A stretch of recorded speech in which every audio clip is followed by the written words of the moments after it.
90% of consumers read online reviews before visiting a business. What do people see when they look you up online? We give you the tools you need to take control of your reputation. Send surveys to your customers via text message with Testimonial Collector. Get 5-star reviews on all the major platforms like Google, Yelp, and more. Track what people are saying about your business with Reputation Manager. Respond to comments and turn negative reviews into happy customers. See what your competitors' customers are saying about them with Competition Tracker. Learn great marketing tactics and what it takes to stay on top. A bigger social presence means more connections. Automatically generate and schedule engaging social media posts with Social 365. Build trust, boost sales, and grow your business.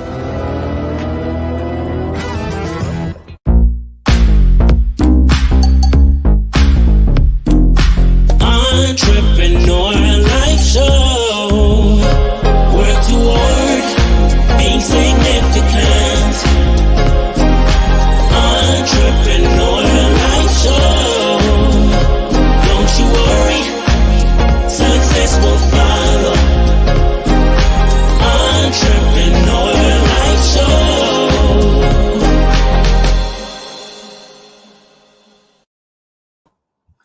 Hey everybody, it is Thursday and welcome back for everybody who is tuning in. I always want to say, watching the downloads on the podcast, you guys amaze me because that means you like my guests. I am watching those downloads, man, watching those downloads on the podcast, and especially you guys on Spotify and iHeart. I just love you guys because let me tell you, you must really like the people I bring on the show, or you like me. Whichever, I'm just grateful. Welcome to another day in the life of an entrepreneur. I am Rose, your host of the Entrepreneur Life Show, where we bring thought-provoking, entertaining conversations and guests on the show that you're going to love and enjoy, that are useful for you, that you can connect with, as well as maybe this is something that you've always been interested in doing and you thought you were alone. And, we all have our transitions and our journeys. So make sure that you guys subscribe. Go to the website, entrepreneurlifeshow.com. You'll be able to see all the past interviews, or you can see the schedule lineup for all the upcoming shows. So if you have missed a segment, you can always go back to the website and just locate on whatever platform you're streaming live on your social platform, or maybe you are downloading on one of your favorite mini podcast apps. Just scroll to the bottom, click on it, and it'll take you right to wherever you listen or watch on. So let me get the housekeeping out of the way. I always want to thank Marketing Out the Box, Sean Maddox. So if you want more customers, go to iwantmorecustomersnow.com with Sean Maddox, who really helps me and my show. And okay, so I have some giveaways. I want to get that out of the way really quick. I do still have a few CDs left. So somebody just asked me earlier today if I had some CDs left of actually the Drummerless ballads that I have for John Armada. So yes, I do still have some left. So, okay, so we have some great music. He was a guest on the show and we got to hear some of his amazing work, not because he was my guest, but because he's just really good. Anyhow, so yes, I have some CDs left for John Armada.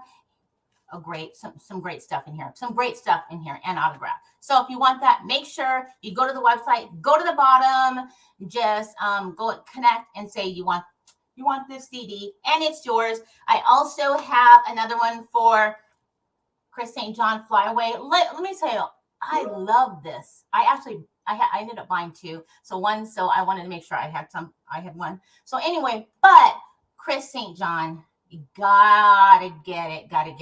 He was also on the show. So make sure you go back to entrepreneurlifeshow.com, watch the full interview and how to connect with him.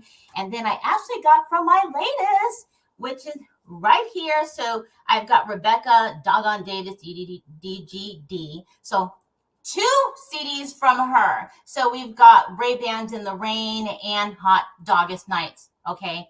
All of her stuff right back here. If you want to check out the interview with her, also go to entrepreneurlifeshow.com, check out the full interview, or just go back and you can look at some of the interviews I did on whatever podcast you're looking for. And actually, I do still have the book by Julia Logan, Revolutionary Beauty. Now, somebody did want this, but you know what? You forgot to give me your address. So it is still up for grabs because I don't have the address to where to ship it. So you didn't leave me that message. So make sure you go to the bottom of the website. You can also check out the full interview with Julia Logan by going to entrepreneurlifeshow.com and look for her interview wherever you listen to. Okay, so who do we have on today? So I work with the best publicists and PR agents because I get the best guests. So I have Nick Zafonte and Jacky Singer, which are best friends, who have turned their mutual passion for storytelling and it's hard for me to say this, philosophical conversations from college. They got together. They took their joy for their sci-fi and writing and music and horror. And so from their career background, they said, you know what, we're about to make a switch. And so now they've got some amazing indie stuff going out there, some films and music, and we're going to learn all about them and what they do and how they got started. So we're going to bring them both on the show. And people, Nick is pretty cute. So if we're with the stage, I want you throwing your keys and all that stuff, okay? So when you stand here, he looks pretty hot. So just thought I'd share that really quick, and welcome to the show. Hi guys, how are you? Hi, how are you? Welcome. What an introduction, Rose. Thank you. So welcome to the show. I'm so happy that you guys were able to be a guest. So it's so lovely when I have fun people on the show and fun guests on the show. So I wanted to start off by first saying, if you can just kind of share how you guys met and just coincidentally had the same type of interest, especially in film and music and creativity, and like how you started collaborating. Great question. Yeah, so I can talk a little bit. I'll let Jacky kind of chime in, but we actually met in college, and I think it was that shared interest in creativity, fiction writing, and as we said in the intro, philosophical conversations. You know, I think our peer group, you know how it is in college, the first semester, everyone's kind of hanging out, and I think it took us maybe like a few months before we had our first conversation, and then it turned into this all-nighter where we were just talking about everything from movies to fiction to film. And yeah, and then it was like 6 a.m. The sun was coming up, and I think that kind of like cemented our friendship. That's exactly what happened. I still remember that night. We actually eventually got to a point where we were hungry. I don't even think we went to dinner, and we were trying to find any place that was open, and that's when we realized it was like 3 a.m. and we didn't even know where the night went.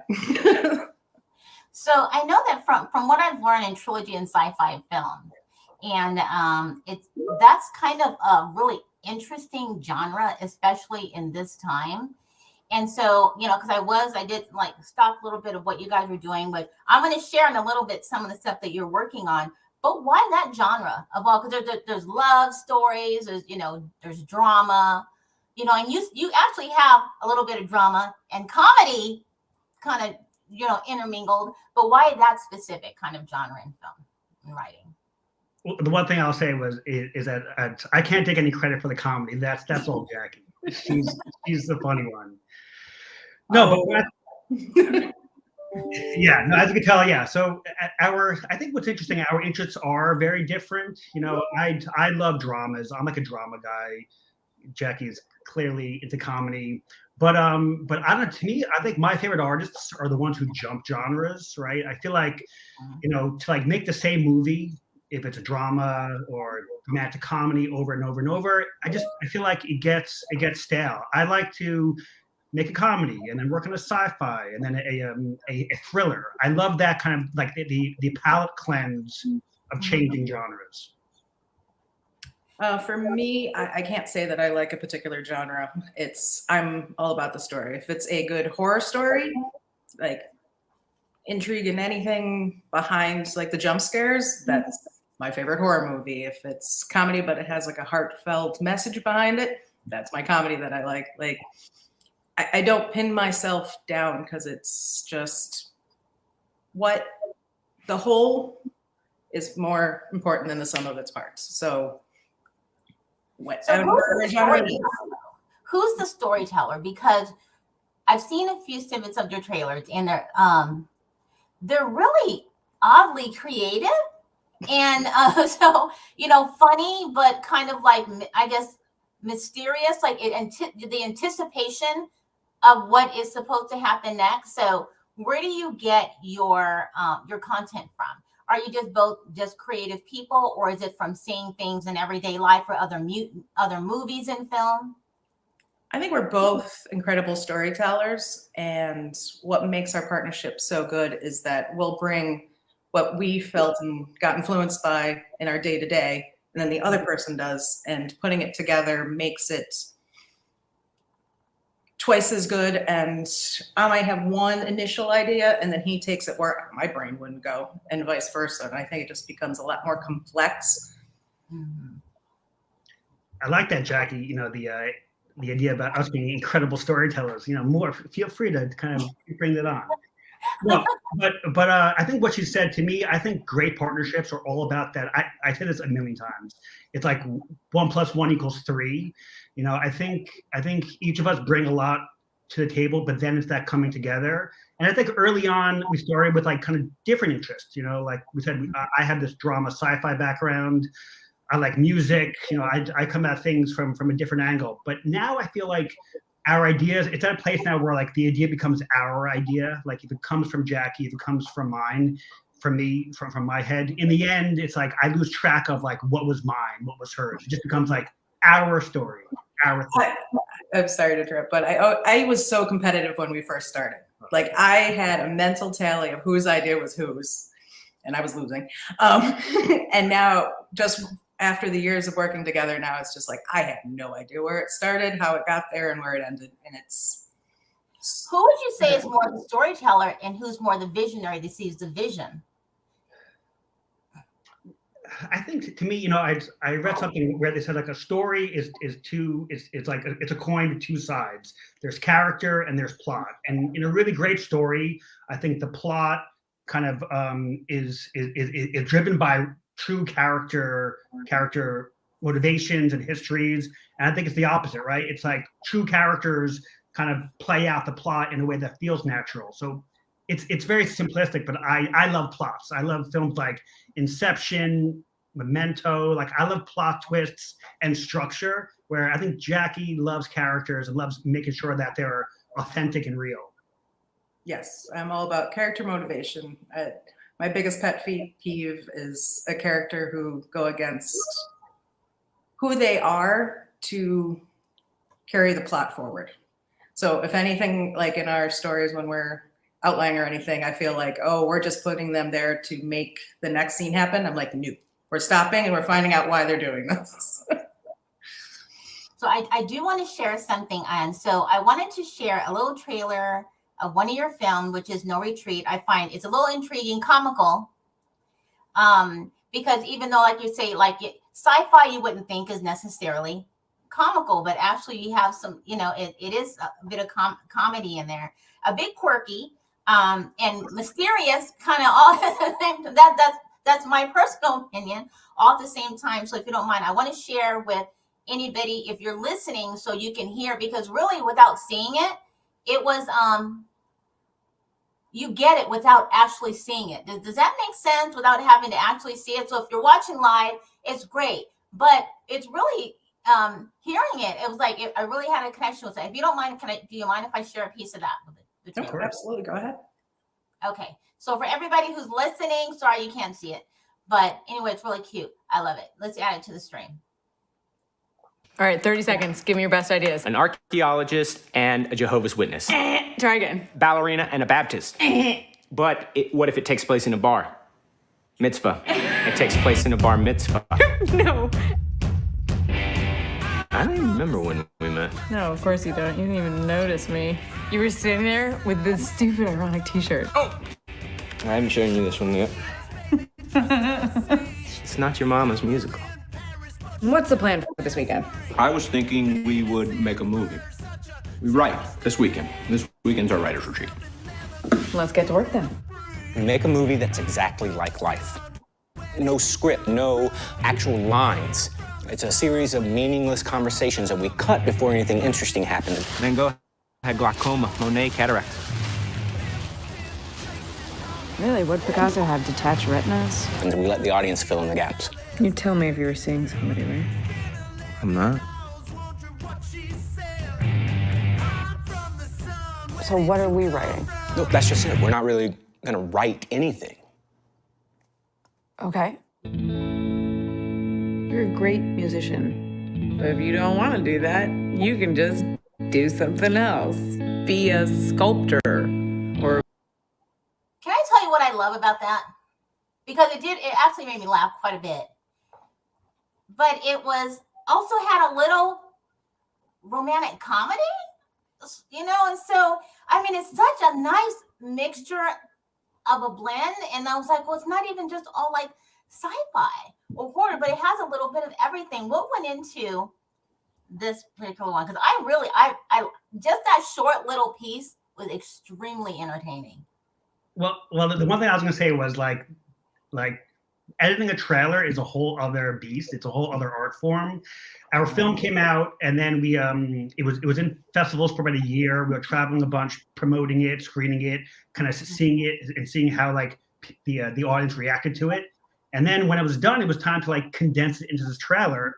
And Jack and I edit all of our own films, but then we're like, oh, now we got to turn this into a 2.5-minute teaser trailer for it. And we actually learned how to make trailers with that one. And it's a hard job to do. Because you want to put the best parts in, it has a little bit of everything, I would say, into it.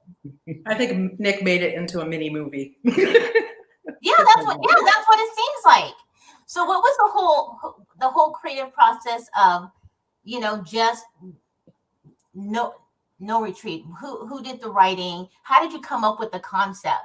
And then how do you pick who you're going to have in it? Because of course, you know, if it isn't the right person, the right actor or actress, it doesn't matter what they do. If they can't perform to what your vision is, it's just not going to be successful. So I have to say I really enjoyed it. I really enjoyed the short piece. Jackie, you want to talk about the process of this? Well, I didn't know if you wanted to go into your one location, 2-actor. I think so. Yeah, I think for that's it. I'll talk about that. Yeah. So again, I think I think what's really important for indie artists, right? And this is whatever you do. If you're a musician, a writer, a storyteller, I think it's important to when you're creating your first pieces is to kind of know how to put yourself in a box. Right, and the box shouldn't limit you. It shouldn't be uninspiring. It should actually force you to be more creative. So I remember Jack and I actually took a writer's retreat, and we stayed for a week upstate in this house, and we just started throwing. The first few days were just like whatever we can dream about. Is it sci-fi? Is it a horror film? Is it a historical drama? You know, it's like whatever inspired us, we talked about. But then towards the end of the retreat, the question was, okay, if we only have X amount of dollars, and if it has to be a one location, 5-actor thing, something that we can do in 2 weeks, right? Because it's like, you know, having a day job, working with indie actors who also aren't available for a month or two shoot. So we started putting on these limitations, and then very quickly it was like, these are 3 to 4 stories that we could do in those limitations. And then this one rose up just because I think it was also, you know, we were at that age and in a time in our life where the challenge of trying to be an artist and have a life and have a full-time job was really difficult, you know, like, so, and our characters are basically in that same place where it's like, Emily is an aspiring novelist and Sean is an aspiring rock star. But, you know, as you get older, it's harder to focus on that dream. So would you say each of you are a piece of the actors in it and what you wrote? I would say the two are a mixture of us and other artists that we know. It was really just a plight and a story of telling people who are in the same path and that certain part in their life that they're not alone. We're all trying to do both at the same time. Mm-hmm. And then just the way that we always write our stories, it's got to be a piece of life. It's not just, oh, I have a day job. Oh, I want to be an artist. It's love. It's past relationships. It's life in a complete nutshell. And we wanted to bring all of that to No Retreat. How difficult would you say it is to, because, okay, you can be creative, you can write, you can have a vision, but then actually then to put it on film and then to produce it and know what the audience is going to relate to be able to capture the audience when you're not even actors or actresses. Do you get what I'm saying? So it's like you have to, how do you become to say, okay, I know how I need you to express it without being an actor and actress yourself. You get what I'm saying? Being able to teach someone how to express it, but put it on the screen. How difficult was it for you? I mean, to learn all of that and piece it together. Was it just trial and error? You know, I think I could talk quickly about producing. That's the hardest thing to do, right? It's easy to dream of these stories, to write them, to have these fun writing sessions, but producing the film, learning about how to kind of, you know, order craft services, getting liability insurance, location insurance, shot scheduling, you know, having to book someone's travel and hotel. That stuff is so not creative. And we actually self-produced it, you know, so all that, it was hard to find the time to be creative and also to solve these logistical nightmares. So I don't recommend anyone write and edit. Find yourself a producer, because, you know, it took us, it was 2 years of our lives, and and it was very challenging 2 years of our lives.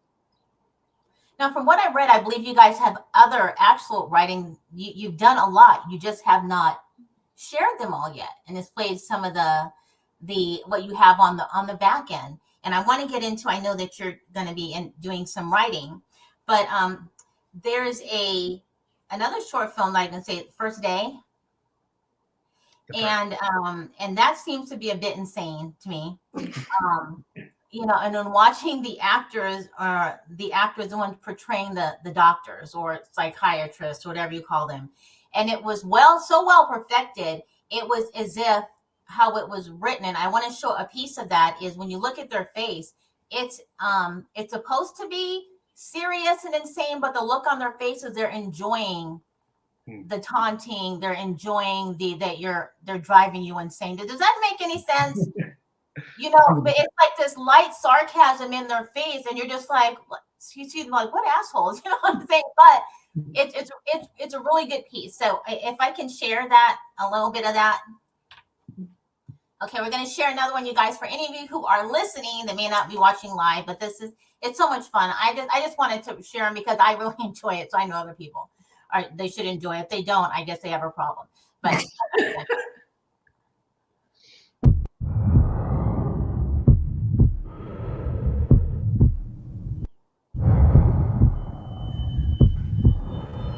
Welcome to the real world.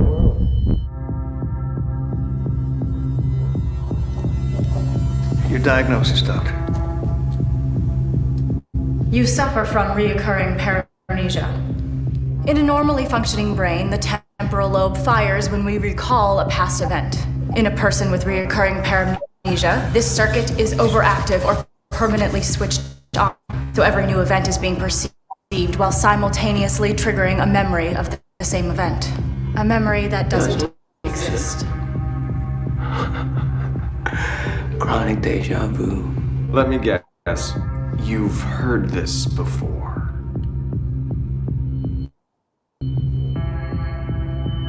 You have become paranoid, violent, a danger to yourself and all those around you. We recommend solitary confinement. Indefinitely.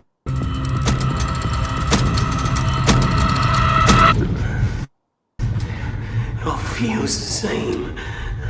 Oh, it is the same. I don't think I'm sick. I don't feel sick. Please help me. What exactly do you think is going on here? I don't know! You can trust us.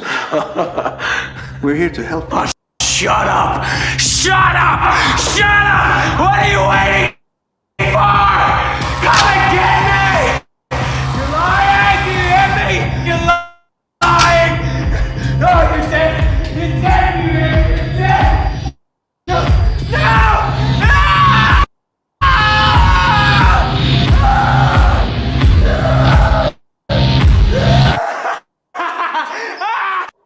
I'm sorry, but that part right there, focusing on the three like doctors or psychiatrists, it was just like they were waiting for that moment. It was like that's where I was saying of the anticipation and the filming of, you know, just on the fingers and the, you know, there's certain these key points, and that was really weird. I'm sorry, a little crazy. So what went into this? Where did this come from? And the title, The First Day, what relation is that into the film? Yes. So on this one, it started off with this very interesting fact that I've never had deja vu ever in my life, and Jacky seems to have it constantly, I think. Not constantly. I'm not living in, not a psychic, but yes, I at least 3-4 times a year. So. Yeah, and so for me, I've never had it, and so I don't know what it's like. So I've become obsessed with it. I want to know what it is. Is it like multiple realities bleeding into each other? Is it memories of a past life? Is it just like a glitch in your brain? So oftentimes I start with like a premise of something I'm interested in. Like a character has this condition, chronic deja vu, and it'd be interesting if we had a movie that took place in one room and it actually loops over and over and over with slight variations. So I kind of wanted the viewer to feel like they actually also have deja vu, and to wonder, you know, are they going slightly insane maybe? And basically, and I had to help explain what it is to feel it so that it could be taken from someone just watching the film. And I have to say, I have to shout out to those actors that played the doctors, because I mean, obviously it was written and produced and directed to make you question them. Yeah. Some of those moments, like that one smile still gets me. And he's like, oh, let me guess, you've heard this before. And that smile is just, I love it every time I see it, because it's like, you creepy, like what? And that's the why feeling. Are you so interested? That's the feeling I got. Is like you made yourself want to, like they're I know I said assholes, but it's just like, wow, it's like the, you know, just the perfect kind of expressions and you know, expressions and their body expression just by fingers and just, you know, the eyes. They did a good job, because that's what I thought. That's how I was saying. I was like, wow, they're enjoying this in a sense. They're supposed to be helping, but you're like, no, are you enjoying it, or are you really want to help them at all? So yeah, I get that. Yeah, and the one thing I should add is all 5 of the actors, Zach, Einar, Nicole, Marcisco, Mario, are like the sweetest, nicest people. And so yeah, so it is interesting just kind of seeing that. And again, I think film is amazing because it captures those gestures. Like if an actor is truly a master of his craft, all it takes is a certain look in the eye or that smile. And that shot of Zach, I remember on set we saw that and we were just, oh my God, like that's it, perfect. So I know with you, Zach, I mean, from Nick, from my research, so you're a creative director, of course, we talked about a bit, in Civic Entertainment Group. So, and you can share a bit about how that came into fruition, because now what you're doing. So was this your thing? You know, at some point in time in the end, this is where I want to get into. This is what I want to get involved in. Or did it just so happen because of that career choice that you kind of fell in to this scene of, let me be right and start doing my own movie show, filming, producing? Or is that just coincidental? Was it always a plan? No, I do think it was a master plan. I kind of like, maybe it was like 20 years ago, I started to think about all these interests I had. You know, I was in a band, I loved photography. I had written a novel in college it was interesting and exciting, but it was just like the most boring process of sitting at your desk for 9 months with like no exposure to sunlight or friendship. And then so I started to I started to think, like, you know, how do I turn these diverse artistic passions into a career? And I started researching, and I started looking at a lot of my favorite filmmakers were either commercial directors or actually ex-copywriters. You know, like Ernest Hemingway was a copywriter. F. Scott Fitzgerald was a copywriter. Aldous Huxley. And I thought, oh, what is this copywriting thing? So then I started to kind of explore that world. And then, so for the last, you know, forever now, it's like I've been an advertising copywriter, which means, like, you know, I concept advertising and marketing campaigns. Sometimes I think of experiential ideas, sometimes TV spots, print ads, radio ads, when we had radio back in the day. But it's actually a really amazing job because, I've said this before, it almost feels like every job is you being a writer-director, and you're having the vision, and then you're pulling the pieces together. If you're working with a vendor, if you're hiring a crew to shoot it. So I have to admit, I'm in a place where it's like, I love what I do. I have such an interesting, inspiring job, and it actually fuels me for these other projects I do. And same thing, the film projects kind of are this palate cleanser. If I ever get burnt out of work, I can turn to filmmaking, and then I feel recharged. I know that I know you have a new release. It's not all the way out yet, but In the Shadows. Now, what's interesting from what I read is that apparently this is a horror film, psychological thriller. What I found interesting was that this film is really close to you, Nick, because of some experiences that you've had. And so traumatic experience. So can you share a little bit about how this came into fruition? Said, you know what, I'm going to make a movie out of it. Yeah. So I think, again, to me, I'm always intrigued by that initial spark of a premise. In the first film, it was deja vu. In our last film, it was that artistic journey. So in this one, I suffer from this thing called sleep paralysis. I've had it since I was 15 years old.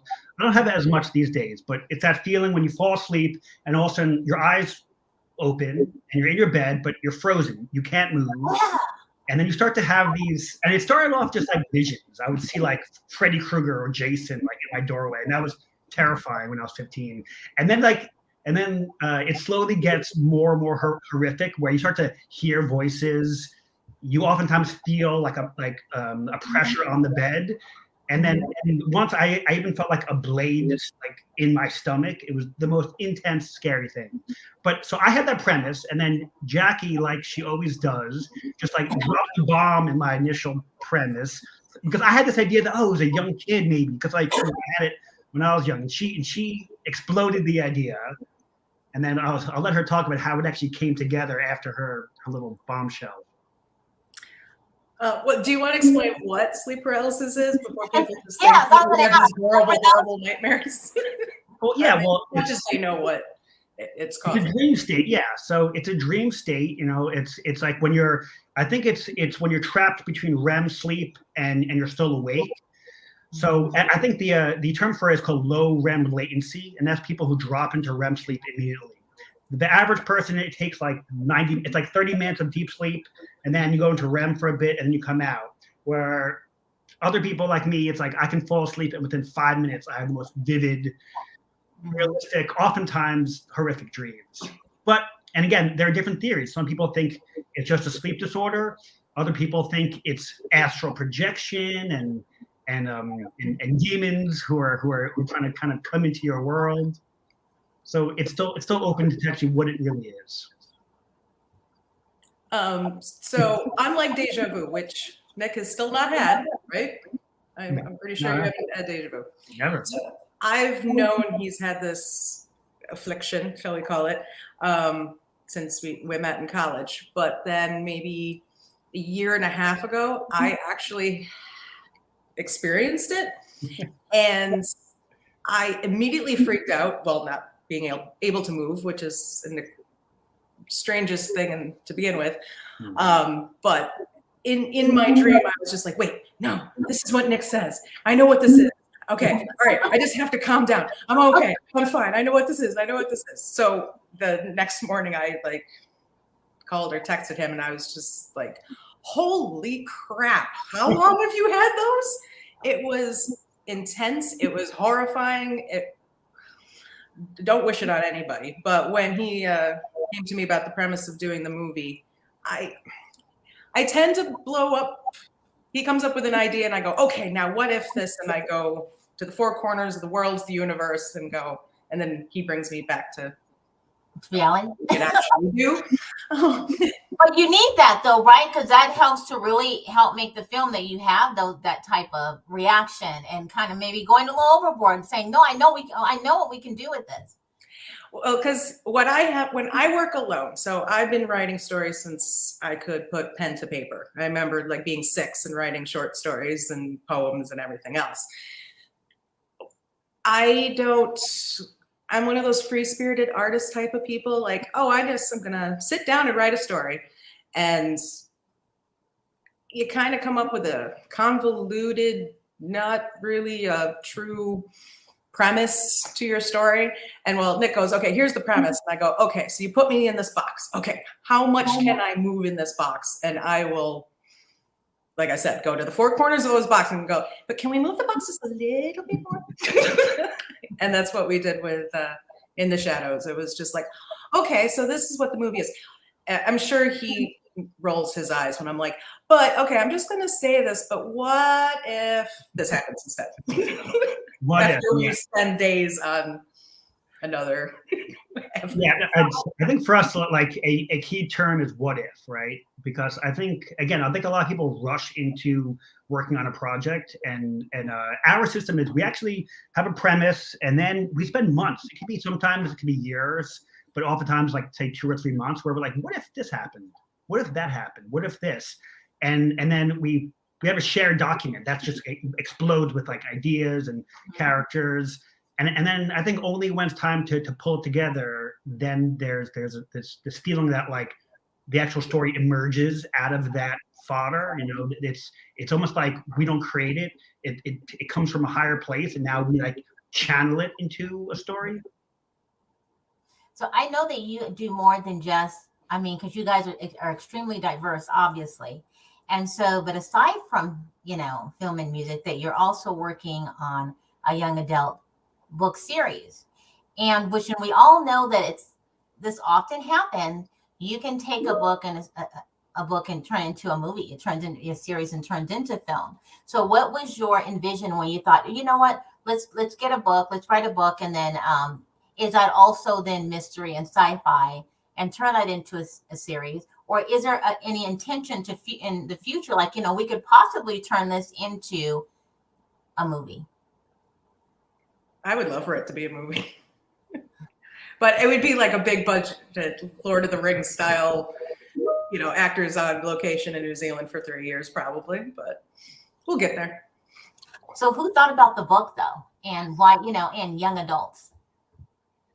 So I think for this one, very similar to our early process I remember when I was in college, I was taking a few like summer classes, and one was it was like a writing workshop. It was like a fiction writing workshop. And so I was on Long Island, and I remember the class was me and 8 other Long Islanders, and everyone came with these stories that were like based on their real lives. You know, someone has a story about some car accident, and the person read it out loud, and our teacher was like, "Oh, great story," and then the person's like, "It actually happened to me," and he's like, "No, it's supposed to be fiction. It's supposed to be a fictional story."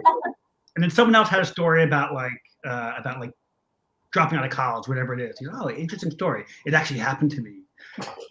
So then finally I was like, I had this story about 1,000 years in the future where all writing is banned and all books are banned, and the only remnant of knowledge and education is a science textbook.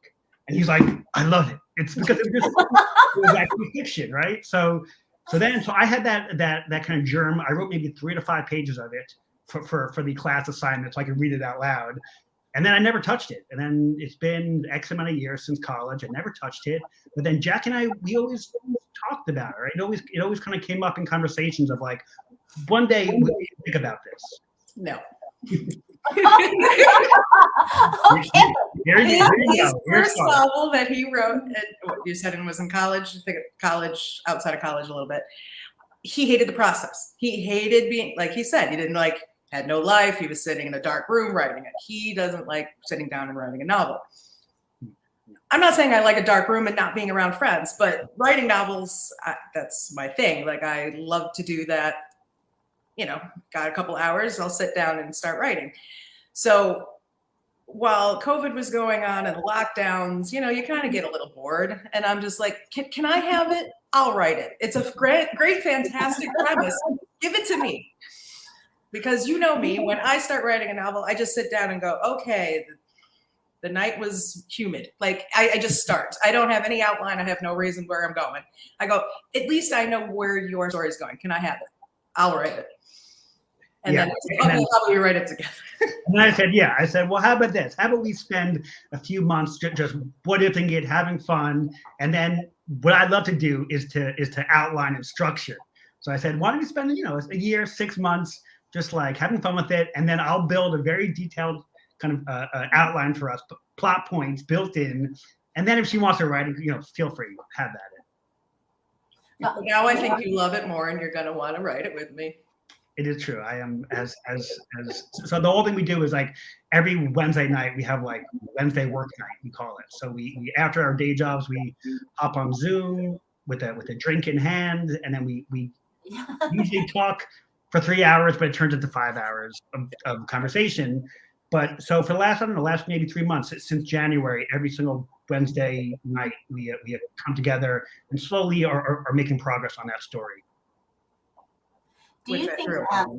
I wanted to ask. I'm a lot older, but I'm from the Hitchcock era, Twilight Zone. I miss those types of shows. And really today we don't see a lot of that anymore. I think because you had a lot more creative. To me, there was a lot more creativity in those when it came to sci-fi and horror and just kind of that little weird. Because you don't find it anymore. And so. Do you put yourself kind of in that category? I wish they still had that where you can get up and, you at night you're waiting for the Twilight Zone, or on Saturday and you're waiting for, the Hitchcock film because you can continually watch them over and over again. I mean, I have to find the channel because you can watch the same thing over like Lucy and always miss something. Do you see that there is that is kind of like if that were to come back and you can fit into that? I mean, I would love to see those types of shows again. I mean, from what we have a lot of great stuff out today, but I mean, those are like the best. The head scratching thinking. Yeah. If you're familiar with them, I don't know. I'm in my 50s. If you're familiar with I will say that one of those, no matter what I've seen today, that one Twilight Zone where the guy has all the time in the world to read all the books and his glasses break. I don't know what age I first saw that. But it has always influenced me. Like I want the amount of emotion I had for that man in that 10-minute storyline. Like if we could recreate that today, I'd be like, we've done our part. I would love for that kind of stuff to come back. You were probably like 6 years old when you saw that, hence like your old soul syndrome. Like she has all these experiences of seeing some like dark stuff, and she's like, yeah, I was 5. I read but that says it right there, that because it's so that type of creativity and film, and they weren't like movies, they were like these short little stories. They were so entertaining. No matter how old you are, you remember those. Yep. And so when I was watching, and reading up and looking at some of your trailer, it just gave me so much of that, me thinking back, like you just don't get it anymore. And it reminded me of what the works that you're doing and that you're working on is that there's a lot of great movies today, yes, but a lot of them have that same kind of, I don't know, theme, fall in love, lose a girl, get the girl, got the girl, lose a girl, Or it's a sequel. Yeah, Yeah, or it's a sequel, it's a prequel, it's a side story of a franchise. And to me, I actually don't like prequels. Because I think that there's a beauty in creating a self-sufficient world which lives in, it could be a novel, it could be a book, whatever it is, it could be a song. And like embedded into that story is a proper backstory and a sense of where it goes. And I think a prequel robs you of that imagination of wondering how the person got there. And it's what I found that's very many movies that I can see today. I can always, even TV, you can already know what's going to happen next. And it's just like, okay, come on, I know what's going to happen next. Even though it hasn't happened, where I didn't see that in what you're doing in your works, is like you're anticipating, like, okay, what's going to happen with a twist, because you don't know what's going to happen. Do you find that that's missing in a lot of today's films and movies? Because you kind of, a lot of stuff you're just waiting for, I know you're about to get shot. I know that guy's about, you know what I mean? It's like, they gave away the storyline before you got there. You get what I'm saying? Well, me and Nick have also discussed a lot that there's no true consequences in movies these days. Like, the people who, okay, I understand it's a high-paying actor. You're not really expecting them to die in it. Like, I think that's why Game of Thrones was so huge early years, because they're like, wait, people can actually die and not be on the show anymore, and that got people so engaged. Now, when you watch a movie, you're like, car off a cliff, he fell into a black hole, got spewed out into a wormhole, into a volcano. He's fine. I'll see him next time. Like, there's no consequence anymore. And I don't really I don't like movies that are like that. I want to worry about the characters and care about their journey. Not like, oh, everything will be wrapped up in the end. It'll be fine. I like a sense, to me, I love a sense of like, when serious consequences happen, someone dies, or something is like changed forever. I love finishing a movie and feeling that sadness. Like, and even if it was act one, whatever happened in act, it's like I missed that feeling of the way things were, and then I could watch it again to relive those early happy days, and then I go through that same experience. If you rob me of that, if you have the person coming back, I actually, I think a lot of, I won't say the movies, but a lot of like these sequels and prequels like almost kind of taint the original film for me, because I want to go through that pain of losing someone, that feeling sadness about time passing, because in reality, right, that's our lives. Things are going to change. People pass away. Jobs come and go, relationships end, and there's something powerful about having that moment live in the past. If and both of you could answer this question. What do you think makes a good quality creative film, or in directing, like as we're talking about, like today things have changed, and so people aren't as creative. They might be creative with how somebody died because they blew up in a barrel, or something. I mean, and the stunt part of it, like, wow, that's an amazing stunt, but it takes away from the art.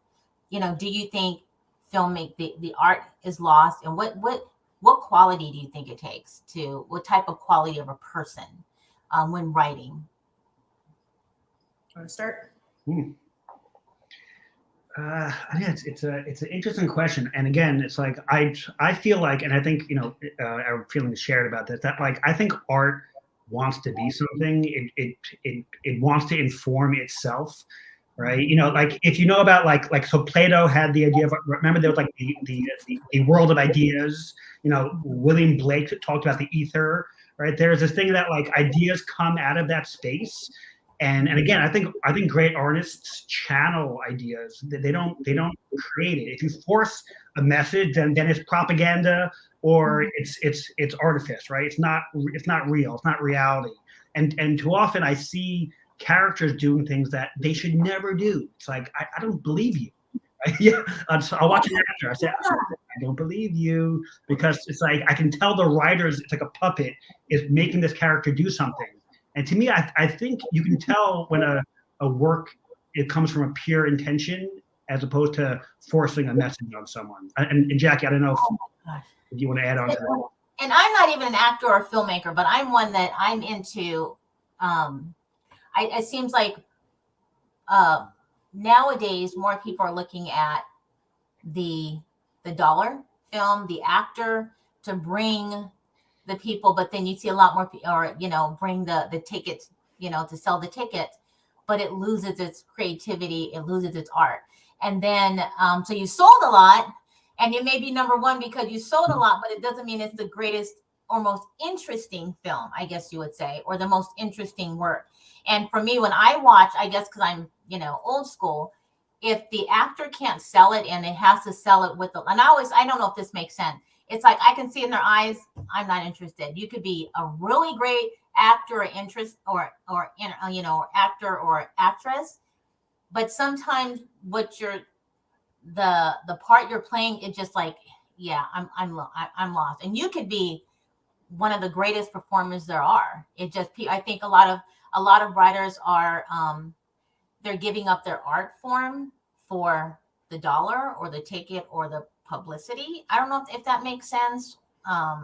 For the notoriety, do you in some sense agree with that, rather than just if you're an artist, if you really want to get your message and be true to your film, you're willing to let that go? I don't know if there's a lot of movies coming out that actors can even pick that have that message. Like you're saying that like the Twilight Zone and the Hitchcocks are gone. Like I don't even know if they have vehicles to do that. Because I mean, I remember we used to hear all the time like, oh, I read the script and I had to play that part. I was so intrigued by the character. I want to live his life in that.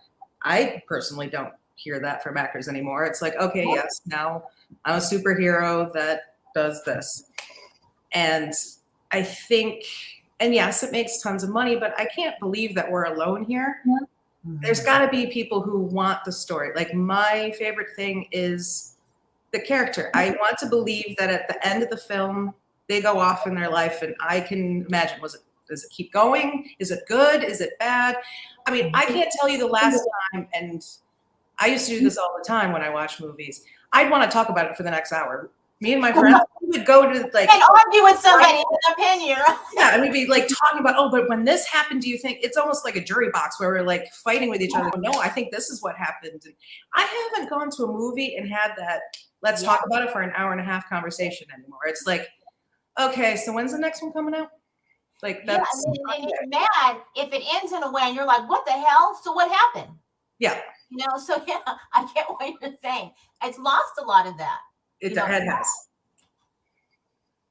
The if you both separately could choose, because you both write and so creative in what you want to portray, living or dead, alive or past, if there's anyone that you could write for and have in a film, but it would be horror film, horror mixed with sci-fi, who would you entertain and say, this is who I would love to write for and have in one of my films? I'd have to think about that one. I'll say the easy answer. So our current horror film, you know, again, it's like a pretty kind of boxed in location. It's all going to take us one house, and then we have like these neighbors who are a little older couple, and one of our favorite movies is Poltergeist, right? Such a classic horror film. Again, this was before it was all about jump scares, but it does have a good mix of that. So our dream casting for our side characters, small roles, would be Craig T. Nelson and what's the wife's name? Mary Jo Williams. Mary Jo Williams, right? So the thing is, so audiences who know Poltergeist and love Poltergeist can have this extra little charming surprise seeing those two classic horror film stars. Because I will say, Poltergeist, I put aside the third film. The first two, I lived on that, and I loved. I mean, the fact that horror movie was really more about family. That's where I go, where I'm not a genre person. That's my favorite film because it was about family. You don't get that much anymore. Like it was still about life. It was like this stuff's happening to them. Okay, it's not in our reality. I don't believe in ghosts. We won't get into that part of me. But it was done so well. Of course, it was like Spielberg and all that, but there needs to be more behind it, which like what you were saying, like the movies that are coming out, like I hate to keep, I do like the Marvel universe, but you know, you're getting a superhero movie. You're not getting anything other than that. Mm-hmm. Where I'm saying Poltergeist, you get family with that. Like you have a family on the ropes, kind of a story behind it. Mm-hmm. So yes, we would love to bring them back to pay homage to. You guys know horror. Like that's the horror we want to bring back. Have you thought of acting in any of them yourself? Me, never. I don't like being on camera. I don't think I have the timing for it. You know, Jacky on the other hand, she's just so quick and witty.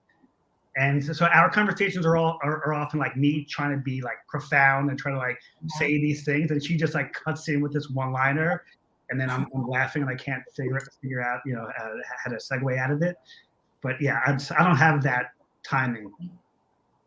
I did do acting in high school, and and everyone tells me to do improv and stand up and everything else, but yeah, if I could have a small comedic role in one of our films, I'd do that. I didn't know that. I didn't realize. Well, now you learn something new. Now you know. Now you start. So what do you have upcoming? Because I know that you have some stuff still behind the belt that you thought that you haven't even come out with yet. Are you just holding on to that and just to that creativity process? Say, I'm going to come out with this, or are there other projects that you have in the works right now? Because you have some. I mean, so you guys have done really well in the indie sector, really well, which is, I'm sure is very exciting because it's your creativity, your art. It's not mimicking somebody else's or doing what other people have done. It's like you kind of set yourself apart. So that has to be really exciting. Do you have upcoming stuff that you're working on now? I think we had this like back trove of ideas, right? This backlog of ideas, and again, some of them are there. So there is this one young adult trilogy that we're currently working on. There's our horror film it's all outlined and ready to go, written. So we're just in this phase where we're chatting with production designers, crew, actor, and the whole casting process, which is a blast. And then we just have we have this long document of like ideas for TV shows, web content, plays. I don't think plays are on the list, but everything else but that. There is a document of No Retreat in play form. Well, I know we are running close to the end of time, and this was a really, really, really great interview because this is the first time I've ever had anyone like yourself on the show who's actually done writing and so involved in it. I've never had anybody with, I don't think anybody really in movie and film. I think I've had a critic and also someone who is behind the scenes and helping actors. So this was really, really, really enlightening for me.